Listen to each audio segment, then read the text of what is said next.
Hola, ¿cómo están? Vamos a dar comienzo a una clase de análisis de datos para la Tecnicatura Universitaria en Programación de la UTN, donde vamos a charlar acerca de cómo usamos la estadística a nuestro favor en la materia de este análisis de datos o, por supuesto, en el rol de analista de datos que puede tener también el técnico universitario en programación.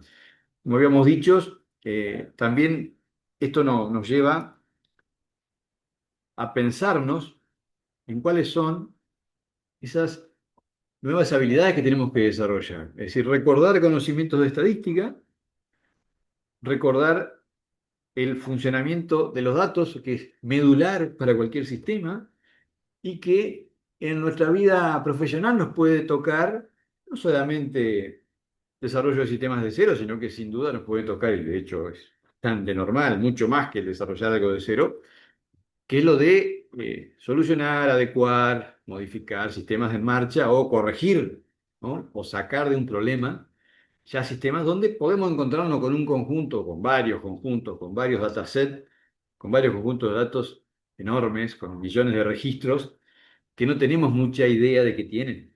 Sí sabemos que tienen muchos datos. Podemos ver columnas a grosso modo, pero después en detalle no sabemos. Entonces debemos saber, ¿verdad? Caso contrario, vamos a arrastrar un problema, si vamos a terminar aplicando una solución a algo la cual no estamos seguros del fluido real de los datos que debemos tener. Si eso está lógicamente bien armado, si corresponde a un rediseño lógico que tenga sentido, y por supuesto de ahí en más, seguir con todos los pasos, los procesos que hemos analizado que son necesarios para llevar adelante el desarrollo de un software coherente, ¿no? Que por supuesto después tenga bases sólidas y pueda de ahí seguir funcionando correctamente. Así que hoy vamos a ver un poco cuáles serían esas herramientas que seguimos mirando. Ya vimos algo con la librería Pandas en Python. Vamos a ver algunas otras herramientas hoy, porque todo pasa por ahí. Es decir, tratar de que cuando tengamos ese conjunto de datos enfrente podamos aplicarle técnicas, herramientas, medirlo de alguna forma, ¿verdad? Para primero testearlo, ver de qué se trata, ver cómo está, qué estado de salud tiene ese conjunto de datos. Bueno, hay unas herramientas muy interesantes que ya les voy a mostrar, que andan muy bien para eso. Y vamos a usar conocimiento que ustedes ya vieron en estadística, que les va a servir, por supuesto, para seguir el tema. Caso contrario sería muy complejo, ¿verdad? Entonces acá vamos a hacer una hoja de ruta de conocimiento acerca de esto, para que les quede también como una buena guía, un buen faro, si en algún momento, que de hecho les va a ocurrir, esto se lo firmo, ¿no? Tienen que renegar un poco con datos, que es un poco medio que la base de la actividad, ¿no? O sea, todo el tiempo estamos con conjuntos de datos, los cuales tenemos que sanear. ¿Por qué? Y porque tienen que ser confiables. Caso contrario, es imposible que se tomen decisiones en base a esos datos. O sea, no va a haber confianza. Y como siempre dijimos, en análisis de datos, el rol del analista, lo que más apunta es que el analista otorgue una fuente de datos confiable para una toma de decisiones certeras. Así que, sin duda, ¿no? Es necesario que vayamos por ese lado, por ese camino.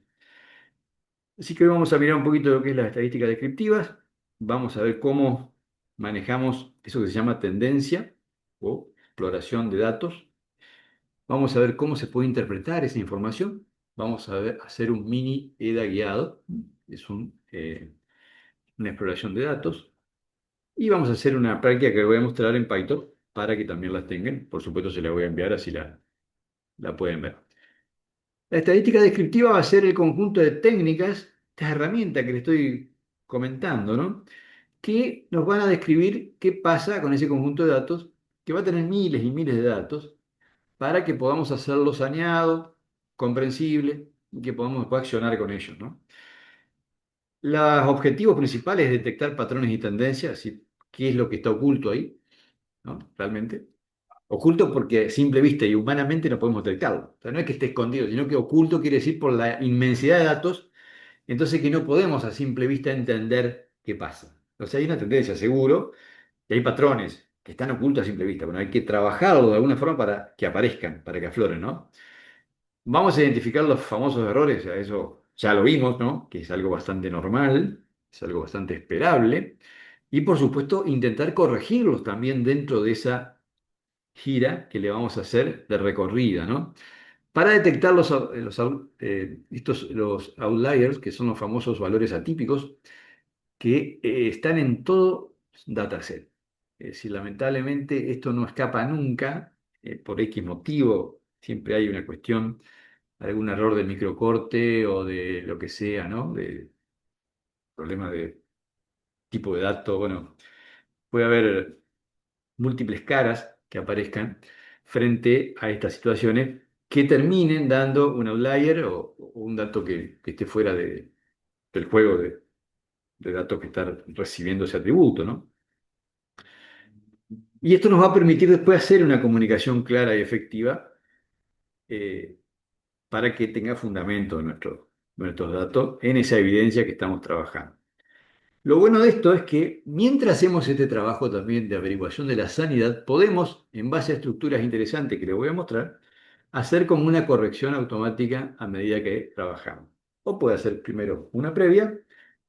Recuerdan que le decía el dry run, ¿no? Esa prueba en seco que se hace muy interesante en la otra materia, ¿no? Que tiene que ver con los proyectos, con la metodología de sistema. Puedo hacer lo mismo, ¿no? Aquí, cuando haga el programita de Python como para detectar cómo está de salud el dataset que estoy trabajando. Nos vamos a parar en tres herramientas y una cuarta que es la gráfica para poder mostrar un poco la información más clara. La tendencia, la dispersión y la forma, ¿no? La tendencia de centro, la tendencia central sería cuál es el dato que yo quiero saber. Es decir, tengo una masa de sueldo, tengo una masa de edades, tengo una masa de, no sé, por decir algo de ventas. Bueno, quiero saber qué representa todos esos millones de registros, qué me representan, ¿no? En datos. Bueno, ahí tengo tres elementos, la media, la mediana y la moda, que son elementos que fueron vistos en estadística que por supuesto trabajan muy específicamente y cada una se adapta a determinadas situaciones que pueden ser usadas de una y de otra manera, ¿no? Por una cuestión de ventajas en cuanto a el desconocimiento que tenemos de los datos. Entonces, una manera de cubrirnos es trabajar con estos elementos y después sacar cálculos y, por supuesto, resoluciones coherentes, observables, que tengan que ver con esos datos que me están arrojando estas pruebas, estas mediciones que voy a hacer con estos elementos. La dispersión, es decir, qué tan disperso se encuentra, o sea, qué rango, qué varianza, qué desviación existe dentro de esos rangos que estoy analizando. Tengo edades de 20 a 40, de 60 a 80, bueno, eh, topes de venta en tal rango, todo eso es necesario. ¿Hay un solo rango? ¿Hay varios? Bueno, es todo información que inicialmente aparece como oculta, porque, insisto, no podemos visualizarla rápidamente como humanos, pero si le hacemos este proceso como que aflora, como que aparece la realidad misma de esos datos. La forma, bueno, que si son simétricos esos datos, si hay sesgo, es decir, cómo están distribuidos, ¿no? Más hacia la derecha, más a la izquierda, más al centro, también tiene que ver. Obvio, esto no es que se aplica todo a todo, como siempre decimos, sino que va a tener que ver con el tipo de datos que estemos trabajando. Bueno, todo lo que es gráfico va a ser la cuestión de la muestra, ¿no? Que hagamos como para explicarlo después con el video o el entregable que realicemos al cliente o a la persona que nos está demandando o al grupo de stakeholders que ha pedido el trabajo. Y aquí surge entonces la importancia del análisis y la exploración de datos que va a tener que ver con control de calidad inicial, es decir, tratemos de sanear esto, es decir, cómo está ese dataset, es decir, ver si no hay datos sueltos, si no hay ceros donde no pueden haber, no puede haber no sé, un sueldo en cero, un valor de ventas en cero, no puede haber una edad negativa, no puede haber una edad que supere los 100 años, bueno, cosas así, ¿no? Primera zaranda, digamos, ¿no? Primer filtro, gran filtro, ¿no? Podemos después de esto anticipar decisiones de modelado. No se olvide que nosotros, al tomar un sistema que hay que modificar, vamos a tener que pensar en un modelado de datos nuevo, que se adapte a la solución que hay que superar y a lo que se viene, con unidades de negocio, con nuevas reformulaciones de la visión de la empresa y demás. Entonces, Todo esto nos ayuda mucho a saber qué hacer con los datos anteriores, con las tablas nuevas que se avecinan. Bueno, toda esa migración, mantener los datos anteriores, ver cómo los insertamos, cómo los hacemos jugar con el nuevo modelo de diseño de los datos que está por nacer. Y en base a eso después también podemos reducir esa complejidad para que sea más simple de comprender. Podemos aplicar herramientas que nos permitan reducir la cuestión que había estado complejizada innecesariamente y que hoy puede verse de otra forma y a su vez ganar ese espacio como para dar un salto cualitativo en cuanto al performance del sistema nuevo, ¿verdad? Hablo de sistema nuevo, modificación y más porque es donde más se aplicaría esto, ¿no? Salvo que tengamos un rol exclusivo de analista de datos, bueno, eso ya sería muy particular, que por supuesto también va con esto. Pero generalmente en esos casos son sistemas en los cuales ya los datos vienen bastante saneados, ¿no? Esto se aplica mucho a datos que los cuales desconocemos el valor promedio o el valor de sesgo que puedan tener, la tendencia centralizada, acerca de qué pasa con ese conjunto gigantesco de datos en base a los valores que nosotros podemos esperar.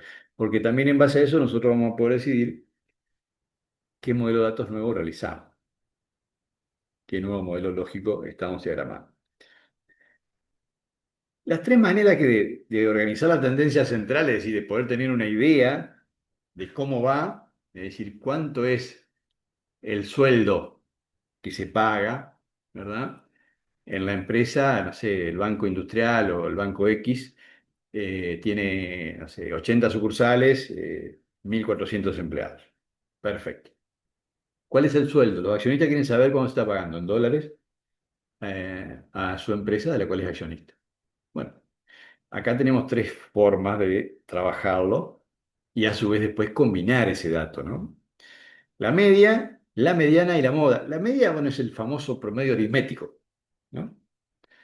Es un promedio complejo porque no escapa a algunos outliers, o sea, un valor que está fuera de juego totalmente se mete dentro del promedio y te rompe todo. Es decir, tengo 1.400 empleados, de los cuales hay 250 que son jerárquicos, que ganan tres veces más que el otro, que el promedio. Si yo calculo promedio aritmético, bueno, esos 250 me van a romper el sueldo de los otros 1.150. No va a tener sentido, ¿no? Entonces, ¿ahí qué va? Ahí va la mediana, ¿no? La mediana se calcula de otra forma y me da un dato mucho más acertado acerca del valor de sueldo que se tiene que tener en cuenta. Y la moda es el valor más frecuente. Lo que está de moda sería, ¿no? Una linda manera de hacer una analogía como para entenderlo, ¿no? La mediana es el valor más central. Si tengo una lista de valores, bueno, voy a tomar los dos del medio y en eso voy a trabajarlo.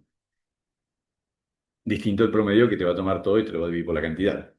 Entonces son números muy distintos que después terminan afectando negativamente el informe y, por supuesto, la resolución en base al dato y ni hablar de la decisión que se tome, ¿no?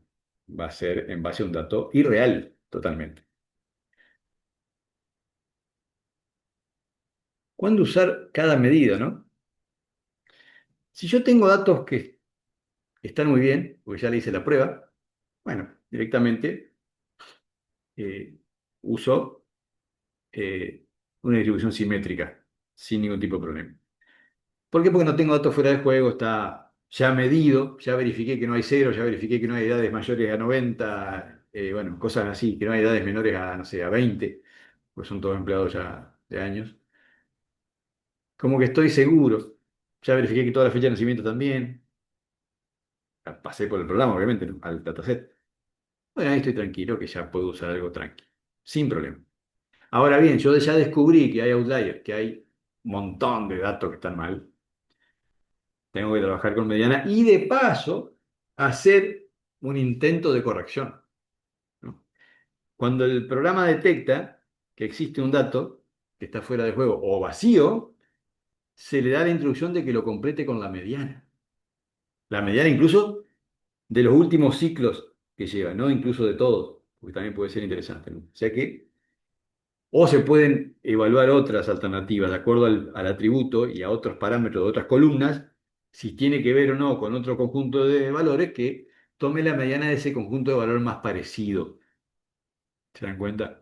Entonces, de esa forma, mi set de datos va tomando coherencia en relación a sus propios datos. Y no algo arbitrario que dije, sí, ponémosle a todos 100 o ponémosle a todos 50. No, es un problema. O pongámosle la mediana o pongámosle el promedio. No, porque son errores. Son errores porque es algo arbitrario. En cambio, si yo trabajo en función de relaciones directas con los datos del mismo conjunto, pero que suele que tengan similitudes en cuanto al análisis jerárquico que tienen cada uno, voy a tener datos mucho más certeros y, por supuesto, va a estar más saneado el conjunto. Y lo mismo con la moda. Si la moda son varias o distintos, si no hay moda. Son todos los valores distintos, no hay nada que se repita. Bueno, también ocurre. Pero por otro lado, no, hay datos que sí se repiten con determinada, bueno, y tengo vacíos ahí. Bueno, ahí tengo que ver también. ¿Cómo voy a completar esos vacíos? ¿Cómo voy a completar esos vacíos? Siempre es conveniente en función del set de datos que estoy trabajando.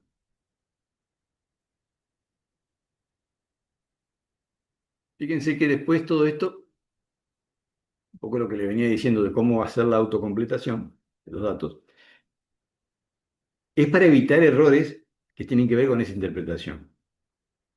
Pues yo uso promedios de sueldo, por ejemplo, donde hay, como le decía, sueldos mucho más grandes.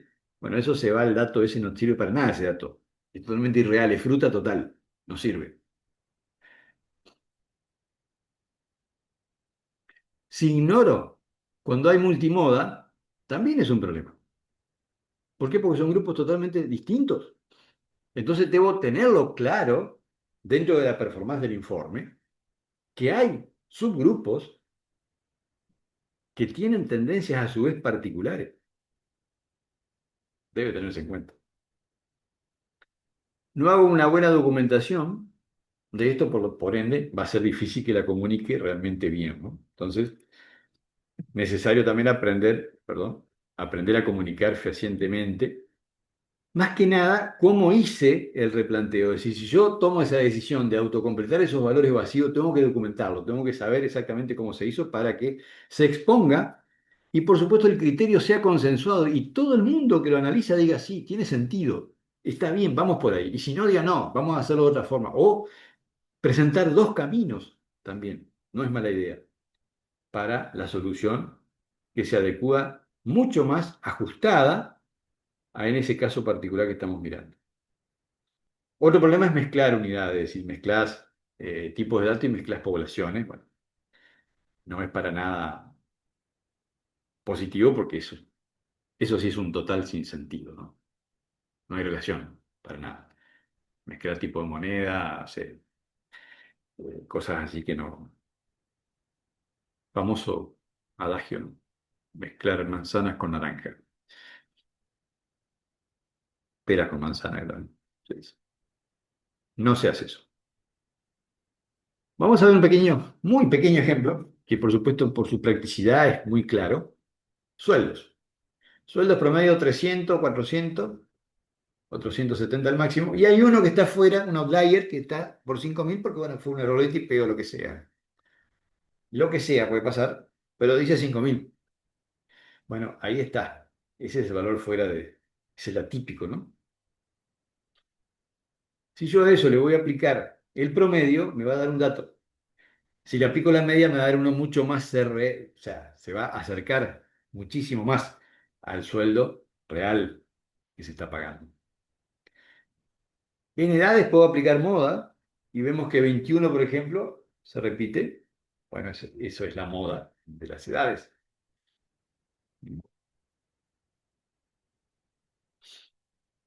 ¿Por qué? Porque tengo que comunicar, por ejemplo, tengo que saber. Si habría multimodal acá, porque tendría mucho más, una lista más larga de edades, tendría otra franja entre 40 y 50, tendría que adecuar el mensaje para que sea recibido también por la moda 21 como por la moda 45, por ejemplo. Sería el otro grupo. La comunicación sería distinta. La estrategia de comunicación de retiro, por ejemplo, que sucede mucho en las empresas, que se les ofrece retiro a 500 empleados, Bueno, la comunicación, la propuesta será distinta para la moda 21 que para la moda 45, pero totalmente va a ser distinta.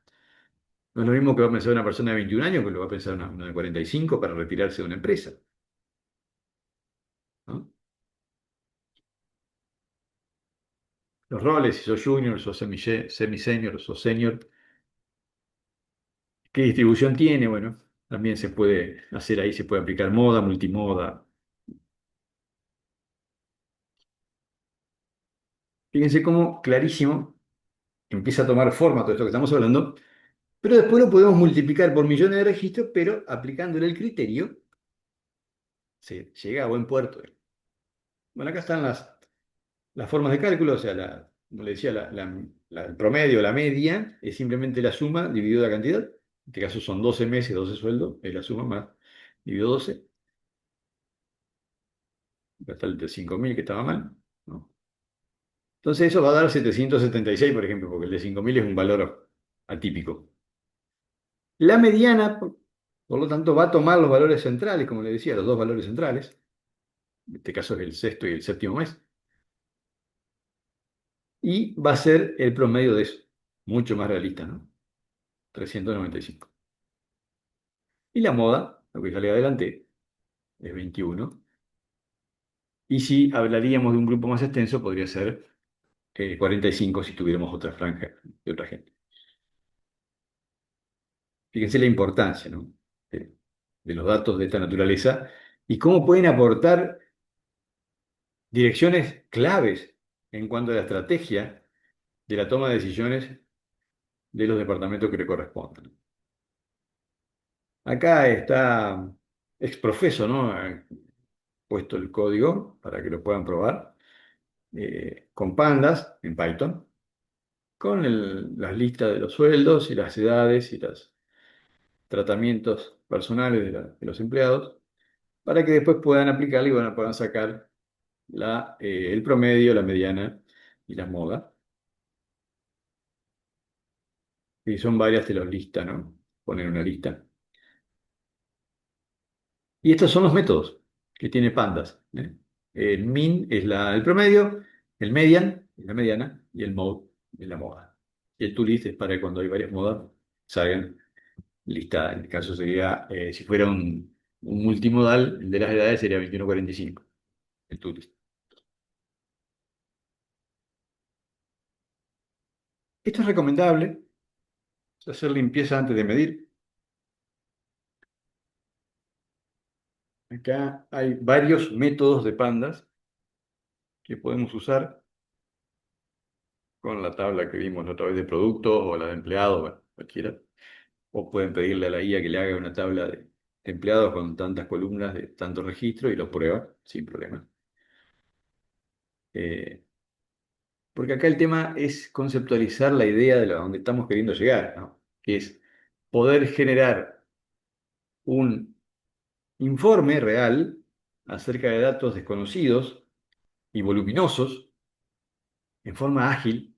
Esto puede llevar una hora todo, ¿no? 2 horas en el caso que sea muy grande todo, ¿no? Pero, insisto, es un informe fugaz y de enorme importancia lo que se puede lograr conociendo del tema, ¿no? Y aplicando herramientas puntuales, haciendo muy quirúrgico en este accionar que estoy proponiendo, ¿no? La limpieza tiene que ver con encuentro de lo que les decía, ¿no? Encuentro de los valores atípicos, encuentro de los valores vacíos, los valores fuera de juego. Realmente importante, bueno, acá están los métodos. El isNaN es para el NaN, es el valor cero. Eh, Tenemos los que están vacíos, los faltantes. Podemos trabajarlos por columnas y por supuesto después se puede, como le decía, trabajar cómo generar, completar eso vacío o ese dato que está fuera de juego. Yo en mi caso lo que hago es generar una columna extra, un atributo extra que es el duplicado, pongo guión B o guión 2, ¿no? Tabla de edad, fecha, lo que sea, guión 2, guión... ¿Por qué? Porque esa es la tabla que voy a duplicar tal cual, pero la voy a corregir. Entonces después analizo con la columna original y con la columna nueva que he creado en función de este giro de pase que estoy haciendo con el software, ¿no? Con el Python, para poder llevarlo adelante. Entonces yo después digo, ¿qué pasa? Con el original me da esto, no tiene sentido, y con esta prueba que estoy haciendo, con este modelado, con esta nueva corrección que estoy aplicando, me da más consentido. Y puedo seguir variando, puedo seguir aplicando otras modificaciones y una tercera columna también puedo hacer. Tengo tres columnas de fecha, tengo la original, la 1 y la 2, y después hago análisis con la 1 y con la 2 y con la original. Entonces tengo un panorama muy claro, bueno, con salario, con edad, con todo, lo que quiera trabajar. Esto va a depender del proyecto, ¿no? Puede ser paciente, tipo de sangre, si es una clínica, bueno, puede ser color de auto, puede ser, bueno, marca de neumáticos. Es un mundo inmenso, ¿no? Por eso hay que tener claro las formas de trabajar con los datos para poder llegar a esa confianza que necesitamos tener para después tomar una decisión acertada. Y las multimoda que le decía que también son muy importantes porque la multimoda no deja de ser un dato que me da exactamente cuál es el rango que debo aplicar estratégico. Es decir, cómo hago que un rango tenga una estrategia y cómo hago que otro tenga una distinta, adecuada a ese rango. El tema de las edades es muy, muy claro, ¿no? Pero hay varios escenarios que se asemejan muchísimo, créanme que. Pero con esto alcanza y sobra como para que puedan vislumbrar la importancia de manejar estas cosas, ¿no? El valor agregado que le da a un técnico universitario en programación, conocer sobre manejo, sanidad de datos y por supuesto sobre presentación de informe para toma de decisiones en tiempo real y sobre datos coherentes y confiables principalmente, totalmente sanos, que han sido completados en función de datos que han sido evaluados sobre el mismo dataset. O sea, no hay ningún tipo de invento, no hay ningún tipo de completitud que tenga que ver con algo que es inventado ni mucho menos alucinado por la IA. No, está hecho en base a datos reales del mismo dataset, que es muy importante. Otro tema interesante es agregarle los gráficos.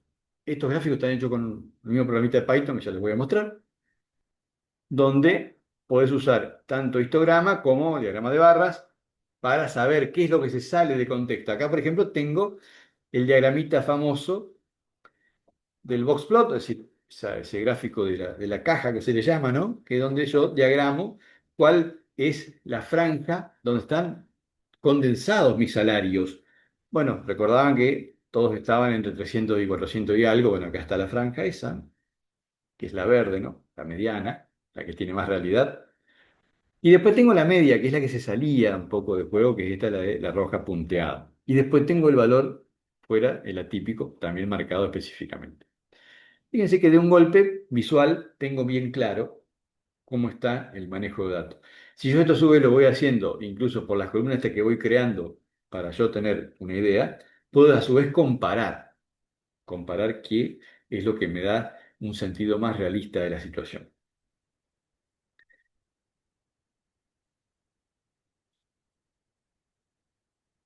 Bueno, esto es simplemente utilizando la librería Matplotlib de Python, que hace estos grafiquitos muy lindos. Este está muy bueno porque lo que hace es concentrar con este tipo de gráfico de histograma, concentrar exactamente dónde está la distribución de sueldo, va a estar entre 300 y 400 y pico, como dijimos acá, con 3,95 de promedio, y dónde está el que está fuera de juego. Se hace la concentración con histograma y te marca exclusivamente el que está fuera.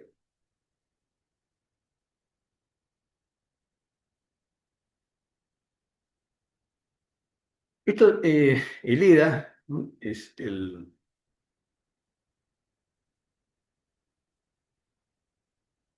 análisis obviamente es una sigla en inglés, ¿no?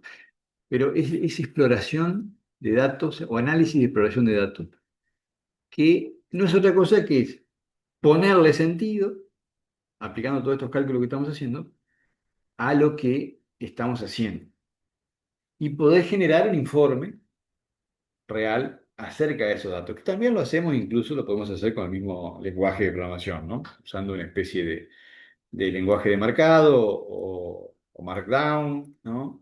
Lo que querramos, se puede hacer con HTML, bueno, con quién, no importa, esto es lo de menos.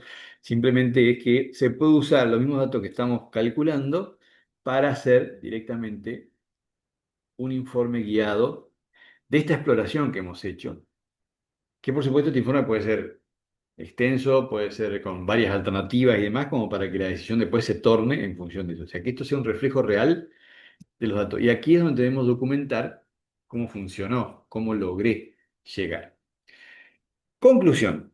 ¿Qué es lo que tenemos que tener claro acá? Que siempre el contexto va a ser el que manda. Y acá es donde me quiero volver a mis propias palabras. Es decir, cuando yo quiero completar algo, no puedo salir del contexto.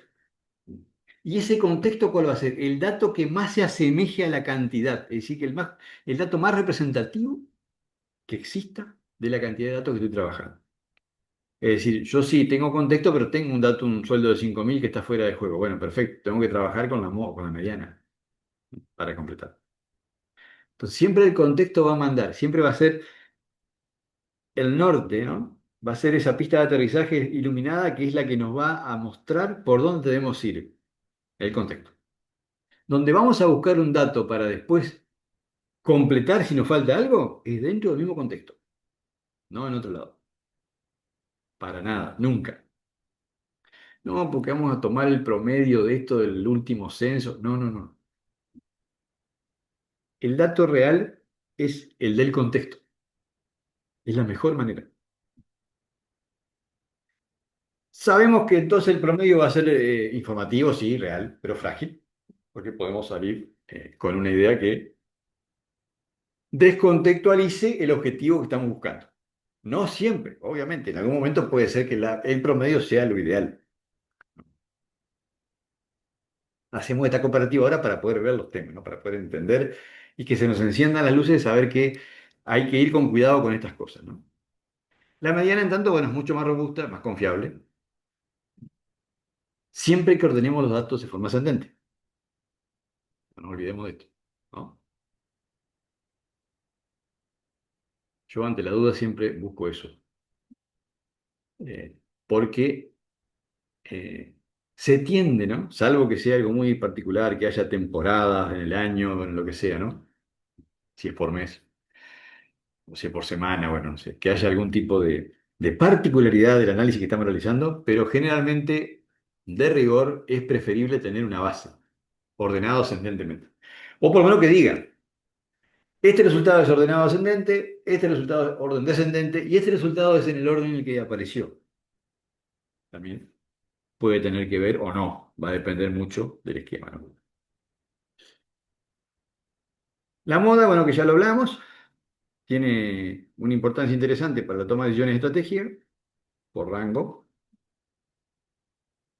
representativo, ¿no? Rango representativo. Y sin duda la documentación que vamos a presentar tiene que ser lo más transparente, lo más documentada posible, fundamentada.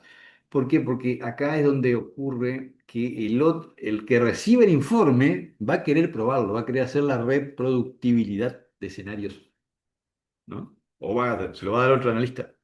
Bien, ocurre, ¿no? Entonces, esa reproducción de escenarios exactos hace que el otro diga, sí, tiene razón. O no, esto yo le agregaría tal cosa. De todas formas, ¿qué logramos con esto? Confianza. Confianza y eh, nuestro informe es coherente, confiable, robusto.